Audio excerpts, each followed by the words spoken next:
Buenas noches, hermanos. Ya hemos orado con el pastor y hemos pedido a Dios que nos dé de su palabra, que nos dirija con su Espíritu Santo. El día de hoy vamos a ver el episodio 33 de esta temporada 2.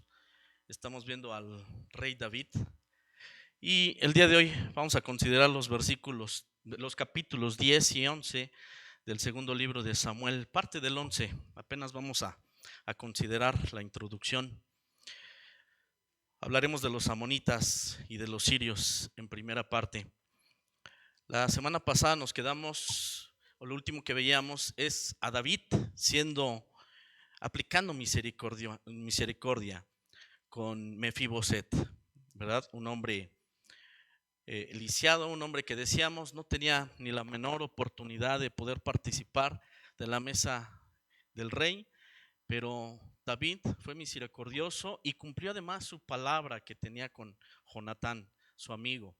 Y vemos que esa amistad y el cumplimiento de esa palabra va más allá de la muerte. Bien, esa actitud que tiene David parece ser una constante en la actitud de misericordia. Es cierto que hemos visto a David y lo hemos mencionado varias ocasiones, lo hemos visto equivocándose, pero también lo hemos visto teniendo aciertos. Uno de esos aciertos es la actitud que tiene David de misericordia, pues para con aquellos que están necesitados. Así que empieza este capítulo 10 del segundo libro de Samuel, empieza hablándonos de un hombre, Anún, hijo de Anás. Naas murió, ¿verdad? Murió Naas y entonces queda Anún, su hijo. David es mencionado aquí que fue ayudado por Naas en algún momento de su vida, en el pasado, realmente no le especifica dónde, pero fue ayudado de parte de Naas. David recuerda esto y tiene una actitud de gratitud para con su hijo.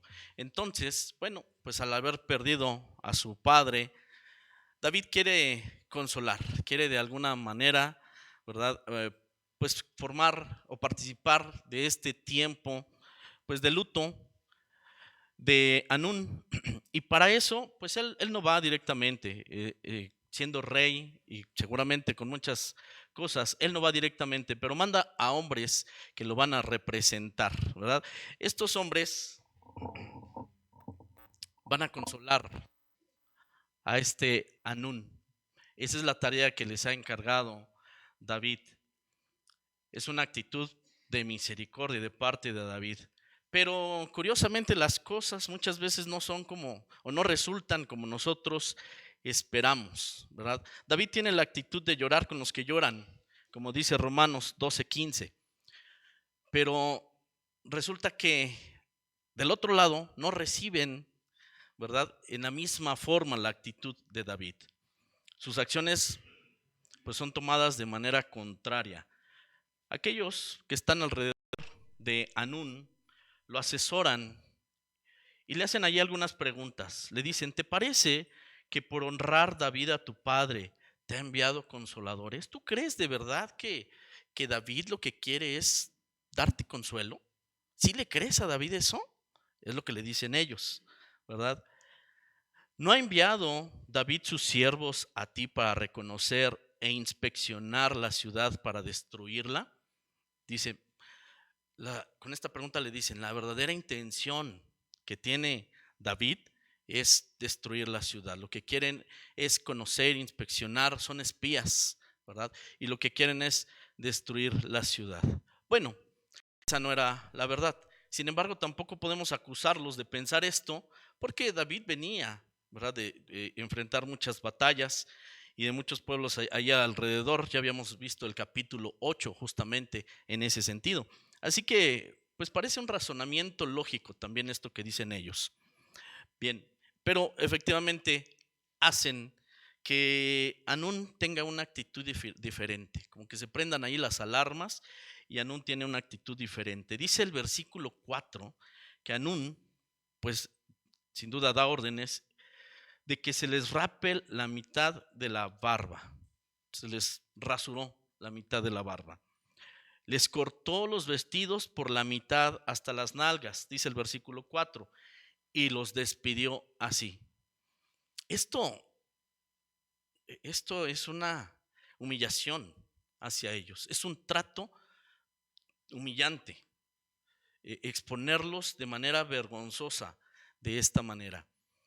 Era para ellos muy apreciado mantener su barba, y por otro lado, pues era una burla también exponer sus partes íntimas, una vergüenza total. Pero ¿saben qué?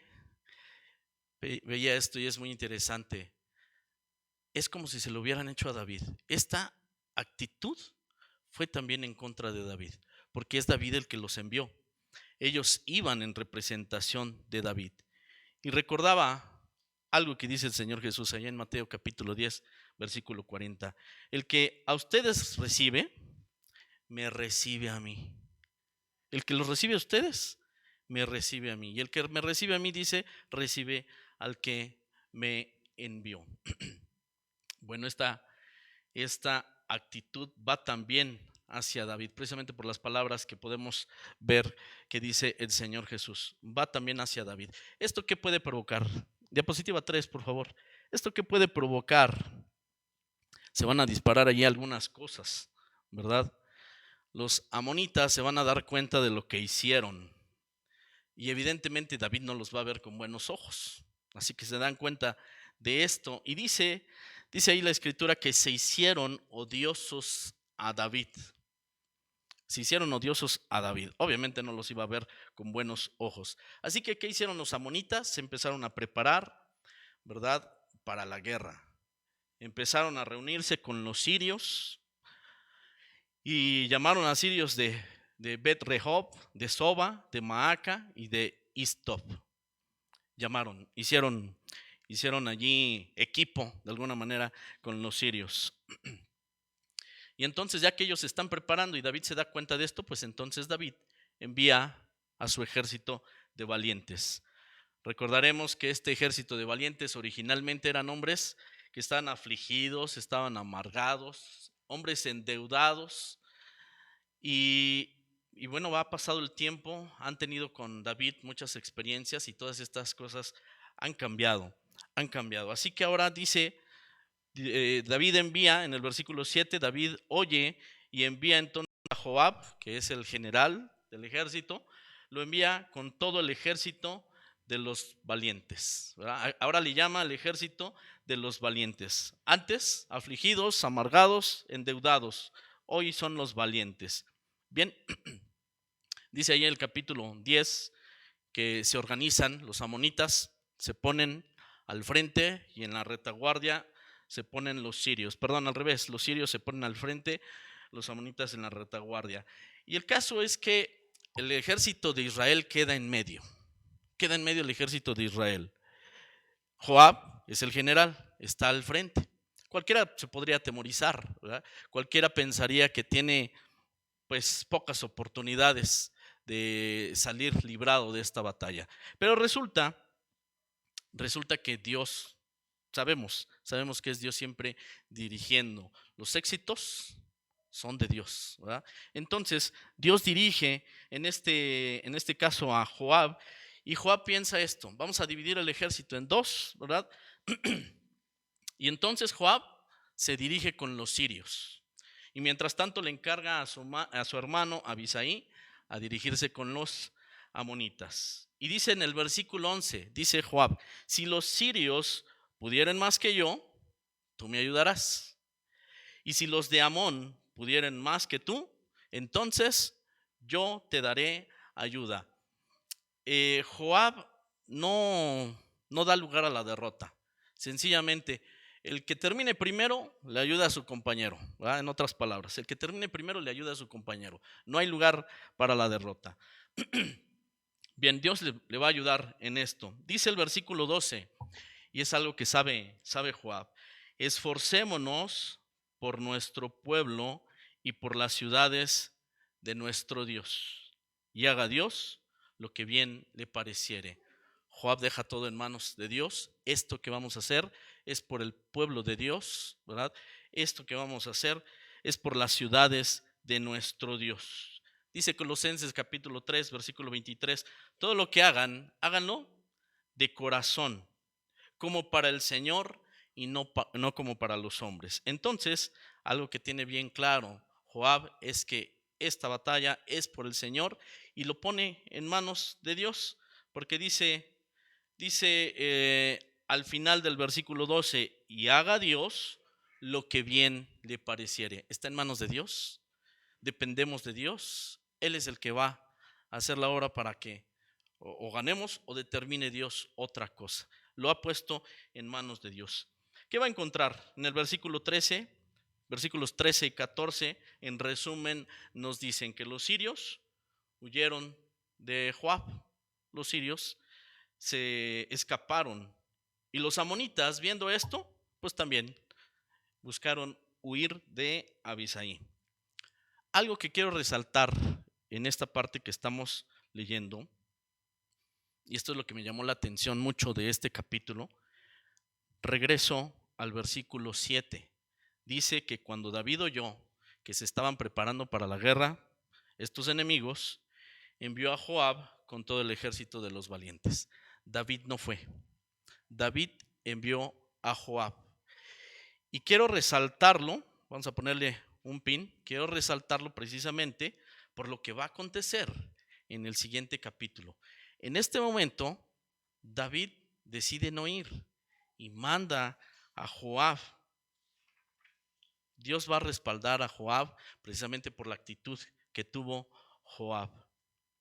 Vamos a la diapositiva 4. Pero nos dice algo bien interesante. El versículo 15 dice que los sirios se volvieron a reunir. Los sirios otra vez se reunieron. Pues habían huido de Joab, pero se reorganizaron. No murieron, huyeron nada más. Se reorganizaron y entonces pues vienen otra vez para enfrentarse con David. Dice el versículo 17 que otra vez David se da cuenta de estas cosas, reúne a todo el pueblo, a Israel, ¿verdad? Y otra vez los sirios se ponen en batalla contra David y pelean contra David. Versículo 18 nos dice, mas los sirios huyeron delante de Israel y David, fíjense lo que pasó, con Joab huyeron. Pero dice aquí el versículo 18, David mató de los sirios a la gente de 700 carros y 40,000 hombres de a caballo. O sea, veamos esta batalla y lo que hace David. Otra vez, con Joab solamente huyeron. Con David fueron destruidos. 700 carros, 40,000 hombres de a caballo. Y además hirió a Sobac, que es el general del ejército sirio. Y él iba comandándolos. Y bueno, una vez que quitan a la cabeza, pues es más fácil dispersar al ejército y destruirlo. Bueno, allí murió este hombre, Sobac. Dice el versículo 19, ¿qué ocurrió con esto? Que todos los reyes que ayudaban a Adad-Ezer, precisamente de los sirios, hicieron paz con Israel y les sirvieron. Así que perdieron la batalla y los que quedaron mejor buscaron estar en paz con Israel, buscaron estar en paz con David. Y dice que les sirvieron. Ese no fue el mismo resultado que con Joab, aunque sin duda ya vimos que Dios respaldó a Joab y le ayudó y los hizo huir. Pero cuando David estuvo presente, los resultados fueron diferentes. David tenía que salir. Era parte de su tarea, tenía que salir. Es más, lo había hecho por mucho tiempo atrás. La gente lo reconocía precisamente porque era David el que los llevaba a la guerra, iba delante de ellos. Cuando se le ocurre a David no ir y mandar a Joab, bueno, los resultados son diferentes. Insisto, aunque vemos sin duda que Dios respalda a Joab, pero en este caso los resultados fueron que los sirios quedan pues allí derrotados y le sirven a David. Así que David no salió a la guerra en este caso. Diapositiva 5, por favor. Y avanzamos al capítulo 11. Y este capítulo es muy conocido precisamente porque empieza mencionando esto mismo. Dice, versículo 1, aconteció al año siguiente, en el tiempo que salen los reyes a la guerra. Hay un tiempo para todo, dice también la Biblia, para todas las cosas hay un tiempo. Así como hay tiempo de guerra, pues hay tiempo de paz. Y por diferentes razones, sin duda, había temporadas en donde no salían a la guerra. Pero dice, al año siguiente, en el tiempo que salen los reyes a la guerra, David envió a Joab y con él a sus siervos y a todo Israel y destruyeron a los amonitas. Parece que el asunto de los amonitas quedó ahí pausado, ¿verdad? Entonces viene este tiempo y una vez más dice la Biblia que David envió. No fue David. David envió. A veces, hermanos, Dios nos enseña cosas y de repente en la marcha lo volvemos a olvidar. Olvidamos que Dios ya nos había mostrado que las cosas son de cierta manera y lo olvidamos más adelante. David tal vez no consideró bien lo que Dios le había mostrado el año anterior. Cuando sale él a la guerra, las cosas son diferentes. En este momento, pues decide no ir a la guerra. Va Joab, Dios respalda a Joab, destruyen a los amonitas, sitiaron a Rabá, dice, y vuelve a aparecer otra vez. Pero David se quedó en Jerusalén. Conocemos la experiencia de David, ¿verdad? Conocemos a lo que va a suceder.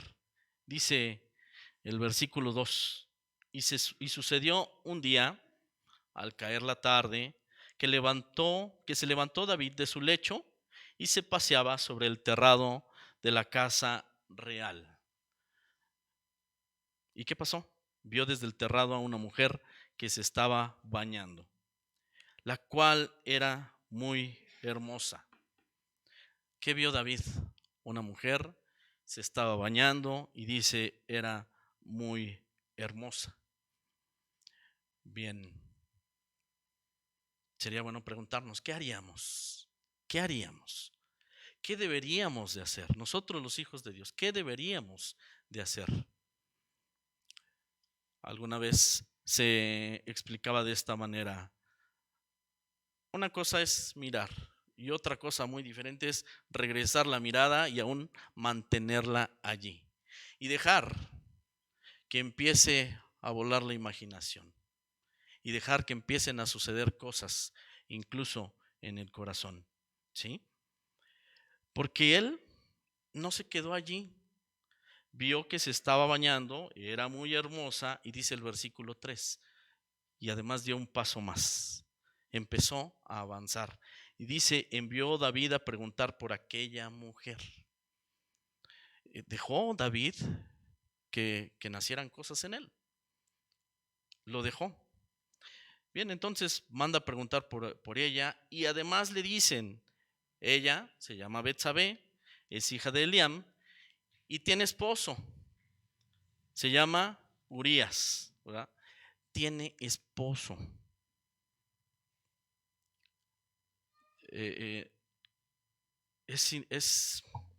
O sea, no podemos pensar que David no supiera o no conociera el mandamiento de Dios acerca del adulterio. No podríamos pensar eso, ¿verdad? Y surgió precisamente porque David se descuidó, porque David decidió no ir a la guerra. Miró, iba allí por el terrado, miró y se mantuvo allí y además decidió avanzar en esa dirección. Muchos pensamientos habrán pasado por su cabeza, pero tomó una decisión y quiso avanzar por allí. Bien, a pesar de que dicen que ella es una mujer casada, dice el versículo 4 que envió David mensajeros y la tomó y vino a él y él durmió con ella. Luego ella se purificó de su inmundicia y se volvió a su casa. Bien, ahí nos vamos a detener y vamos a hacer unas consideraciones. Siguiente diapositiva, por favor. Vamos a empezar con este. Éxodo 20:14. Es muy claro el mandato de parte de Dios. No cometerás adulterio. Y hay muchos pasajes que en este momento podemos tomar y decir, bueno, pero pues ¿cómo? No podemos negar que la tentación está allí. Estuvimos viendo el estudio de santidad, ¿verdad? Y estuvimos hablando precisamente de que tentación la hay. Eso no lo podemos evitar. Lo que sí podemos evitar es caer en la tentación. Lo que sí podemos evitar es dejarnos llevar por la tentación. El pecado, decíamos, pues es atractivo. Decíamos, imaginémonos al pecado como una persona y entonces atrae, ¿verdad? Quiere inclinar todas nuestras intenciones para que lo cometamos. Y eso nos lleva a recordar lo que pasó en el Edén, ¿verdad? Génesis capítulo 3, versículo 6. Y tratar de verlo pausadamente. Dios había dado una indicación, había dado un mandato acerca de aquel árbol, ¿verdad? El árbol del conocimiento, del bien y del mal. Y la orden era esta: de todos los árboles pueden comer, excepto de ese árbol. Ese árbol, de ese árbol no van a comer. Y entonces, dice el versículo 6 de Génesis 3, vio la mujer que el árbol era bueno para comer. Ahí con mayúscula, vio. ¿Cómo inicia el pecado? ¿Cómo inicia? Vemos algo de cualquier índole. En este caso, pues David vio a una mujer y la vio hermosa. Dice que la mujer vio el árbol y ese árbol era bueno para comer. Por ahí comienza, por la vista. Pero después de eso, si lo dejamos y lo permitimos, empezamos a pensar en esto. Y entonces dice, era agradable a los ojos y era árbol codiciable para alcanzar la sabiduría. Entonces empezó allí a surgir algo, la codicia, querer tener aquello. En este caso, Eva, querer comer del fruto y querer alcanzar la sabiduría de este árbol. Entonces, es algo similar a lo que le pasó a David. Vio y entonces codició. Después de que codició la mujer, ¿qué hizo? Estiró la mano y tomó del fruto y comió. Cuando dejamos que aquella situación llegue a nuestro corazón, es solamente cuestión de tiempo, es solamente cuestión de que se dé la oportunidad y entonces la decisión ya está allí en el corazón. Entonces, la mujer tomó del fruto y comió. Y después no se quedó allí, compartió con alguien más. Dice que dio también a su marido, quien comió así como ella. Entonces, después de pecar, ¿verdad? Incluso hasta invitar a otros, jalar a otros hacia esto. Bien, quise considerar también este versículo en Génesis 4, versículo 7, porque es algo que necesitamos entender. Dice el Señor, le dice a Caín, si bien hicieres, ¿no serás enaltecido? Y si no hicieres bien, dice allí, el pecado está a la puerta.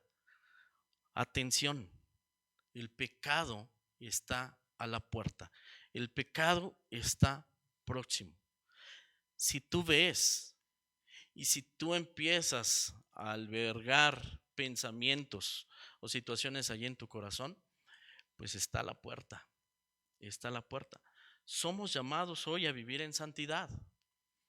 Somos llamados como hijos de Dios a no pecar, a vivir de manera diferente, a marcar precisamente la diferencia con el resto del mundo. El mundo a nuestro alrededor no lo vamos a negar, no nos vamos a cerrar los ojos o a tapar los ojos. Está lleno de tentaciones. A nuestro alrededor está lleno de tentaciones de todo tipo. Ahorita pareciera que el aspecto sexual pues es el más fuerte, ¿verdad? Está pegando muy fuerte. Necesitamos hablar estas cosas con nuestros hijos. Necesitamos hacerles saber cómo está la situación y no pretender que los tengamos allí en una esfera de cristal en donde no vean, que sepan que está allí y que sepan que es necesario que ellos conozcan a Dios para mantenerse firmes, para poderse mantener fieles, porque la tentación está allí, está allí. Ya dijimos, no vamos a evitar que haya tentación. La corriente de este mundo pues va fuerte y puede matar a aquel que sea llevado por la corriente, puede matarlo. Y esa forma de matarlo pues será cuando quede envuelto en el pecado. Dice el Señor Jesús y nos habla acerca de esto. ¿Qué debemos hacer? ¿Qué hacer ante la tentación? Mateo capítulo 5 versículos 27 al 30. Y dice él, oyeron que fue dicho, no cometerás adulterio. ¿Sí? Esto está muy claro en los mandamientos. Dice, pero yo les digo que cualquiera que mira a una mujer para codiciarla, ya adulteró con ella en su corazón. Aplica para hombres, aplica para mujeres, ¿verdad? Incluso tenemos que reconocer y entender que aplica para jóvenes y aún para niños, porque están expuestos a todo este tipo de contenidos en la televisión, en las películas, ¿verdad? En todas partes están expuestos a estas situaciones. Y entonces dice el Señor, mira, no es suficiente con que no cometas el acto. Si tú miras y codicias, si albergas pensamientos, si guardas intenciones allí, ¿verdad? Entonces ya se cometió el pecado. Dice el Señor, ya adulteró con ella en su corazón. Y entonces, Señor, ¿qué hacemos? Versículo 29. Bueno, pues si tu ojo derecho te es ocasión de caer, sácalo y échalo de ti. Deshazte, evita esa situación. Evítalo a toda costa. Dice el Señor, mejor te es que se pierda uno de tus miembros y no que todo tu cuerpo sea echado al infierno. Es mejor. Por supuesto, el Señor Jesús no está hablando acerca de realmente sacarnos los ojos ni mutilarnos. Lo que está diciendo es, eviten esto, evítenlo. Mejor te es que se pierda uno de tus miembros y no que todo tu cuerpo sea echado al infierno. Dice el versículo 30. En esta parte estamos hablando del ojo, ¿verdad? El Señor Jesús pone el ojo por, por los pasos en los que estamos viendo, ¿verdad? Ver y después codiciar. Y ya nada más falta poquito para llevar a cabo la acción. Dice entonces el versículo 30. Y si tu mano derecha te es ocasión de caer, ¿qué debes hacer? Córtala y échala de ti. Sin duda, ¿verdad? Después del ojo. Y si ya empezaste a alimentar esa situación, vas a querer cometerlo. Vas a querer cometer el acto, el pecado. Y vuelve a decir lo mismo, ¿verdad? Córtala, échala de ti. Mejor te es que se pierda uno de tus miembros y no que todo tu cuerpo sea echado al infierno. Ten cuidado, mantente, apártate de esto, apártate de esto. Mira, hay un peligro. ¿Cuál es el peligro? Ser echado al infierno. Dice el Señor, no teman aquellos que pueden dañar el cuerpo, sino temer a quién, al que puede arrojar nuestra alma al infierno. ¿Qué significa, hermanos, entonces? Pues que hay un peligro, hay un peligro. Se ha dicho, ¿verdad? Con esta frase, el pecado mata, el pecado mata. Y así de corto, así de breve, nos ayuda a recordarlo, a tenerlo presente. Y entonces se trata de que nosotros no nos dejemos llevar por el pecado. Dice Juan capítulo 14, versículo 23, el que me ama, mi palabra guardará. Miren, tiene que ver con si amamos a Dios o no amamos a Dios. ¿Amamos a Dios? Se va a ver evidenciado en esto. Mi palabra guardará. Guardar su palabra significa obedecer. Y dice también el Señor, el que me ama guarda mis mandamientos. Guarda mis mandamientos. En otras palabras, obedece a Dios. Y la obediencia es de todo corazón. Obedecemos a Dios de todo corazón. Entendemos que el mandato es bueno para nosotros. Es bueno para nosotros. Miren, hay cosas que probablemente nosotros no consideremos tan pecaminosas.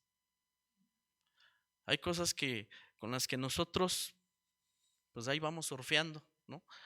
No las consideramos tan pecaminosas, como que no hacen daño. Y la verdad es que cuando nosotros vamos a la palabra, nos damos cuenta que Dios nos llama a considerar muchos aspectos en nuestra vida. Y si amamos a Dios, necesitamos poner en orden nuestra vida. Hace rato estábamos cantando, con tu palabra de autoridad, en mi vida reinarás.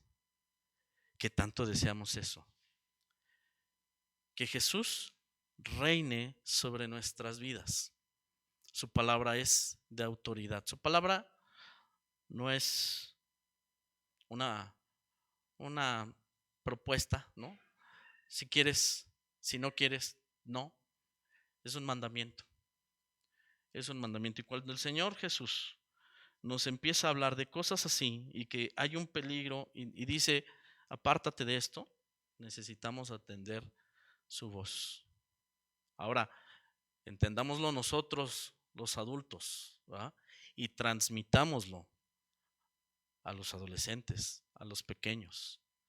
Son nuestros hijos. Yo creo que en muchas ocasiones hemos orado y oramos por los pequeños y decimos, Señor, incluso cuando presentamos a un recién nacido aquí al frente, decimos, Señor, que crezca conociéndote a ti y que llegue el momento en que tome buenas decisiones, que tenga una relación contigo, ¿verdad? Oramos, como iglesia oramos por ellos. No nada más es porque aquí está el pastor orando. Como iglesia oramos por ellos. Y entonces mucho más por nuestros propios hijos. Tenemos que trabajar. Lo asimilamos nosotros, lo entendemos, lo vivimos y lo transmitimos también a nuestros hijos. Pero si no lo consideramos importante, no lo vamos a transmitir a nuestros hijos. Si no lo consideramos peligroso, pues les vamos a dar oportunidad de que pues crezcan allí como sepan o como puedan o como vean allá afuera, sin marcar una línea, sin darles la enseñanza, la instrucción, la disciplina que hemos aprendido de parte de Dios. Dios nos ama y por eso nos disciplina, nos corrige, por eso nos enseña, por eso nos instruye, por eso estamos aquí, los días de estudio, ¿verdad? Las predicaciones, ¿por qué estamos aquí? Hasta oramos y decimos, queremos aprender de ti. Bueno, el Señor está hablando y nos está diciendo, tengan cuidado, tengan cuidado. Si amamos a Dios, vamos a prestar atención a estas cosas, no solo por nosotros, sino por los que vienen atrás, ¿verdad? Nos están observando y toman decisiones también, en muchas ocasiones muy parecidas a las que tomamos nosotros. Y luego si nos ponemos a pensar que afuera el mundo es peligroso, la corriente de este mundo es peligrosa y que realmente puede matar, porque es una corriente de los pensamientos de este mundo, de la forma de ver las cosas de este mundo. Y muchos adolescentes hoy, y a lo mejor no nos hemos dado cuenta, pero muchos adolescentes hoy ya han sido atraídos por las situaciones de allá afuera. Ya han sido atraídos. Tuvimos oportunidad de estar en esa reunión de jóvenes, algunos de los que están aquí estuvieron, y llamó la atención una pregunta anónima que hizo un joven, ¿no? O jovencita, no lo sé, pero dice, ¿qué pasa si de alguna manera nosotros ya fuimos atraídos? O sea, ya estoy considerando la posibilidad, ¿no? Ya estoy considerando la posibilidad. Y era de llamar la atención. Tenemos que trabajar con nuestros hijos, pero empezando nosotros. Si yo no lo veo tan grave, si pienso que no mata, que qué tanto es tantito, pues no lo voy a transmitir a mis hijos para que tengan cuidado de estas cosas. Y les daré oportunidad, incluso hasta que lo experimenten. Que lo experimenten bien. Dios habla a nuestras vidas. Tenemos dos opciones. Tenemos la palabra, tenemos dos opciones. ¿Qué hago en este momento? ¿Tomo la palabra y hago caso a Dios o ignoro a Dios? Cualquiera de las dos es lo que vamos a hacer. No solamente con el mensaje de hoy, con cualquier mensaje que nosotros escuchamos, o tomo la palabra y hago caso a Dios o lo desecho. Una de dos voy a hacer. Ya hoy conocemos de Dios y sabemos que a la mitad no voy a poder estar. O con Dios es todo o nada. Es todo o nada. Pero sus mandamientos no son gravosos. Y sus pensamientos para con nosotros son pues muchos más altos que nuestros pensamientos. Pensamientos de paz, no de mal. ¿Qué es lo que más esperamos de parte de Dios? Muchos dirán, pues que me ayuden mis problemas, que me ayuden mis necesidades. Y lo he compartido otras veces, sin duda que es parte de lo que Dios hace. Nos ayuda en nuestros problemas y nuestras necesidades. Pero lo más grande que Dios ha hecho en nuestras vidas es darnos salvación y vida eterna. ¿Qué es lo que más esperamos nosotros? La vida eterna, estar en la presencia de Dios cuando termine nuestro caminar en este mundo. Y para ello, ¿verdad? Dice el Señor, sin santidad nadie verá al Señor. Necesitamos guardarnos y vivir en santidad para Él. Consideremos, hermanos, hay mucho que hablar. Nos enfocamos a este tema, bueno, por el capítulo 11, pero hay muchos otros aspectos de nuestra vida que necesitamos prestar atención. Muchos más aspectos. Y tal vez algunos los hemos dejado así, a la ligera. Que el Señor, por medio de su Espíritu Santo, nos dirija y siga allí hablando a nuestros corazones.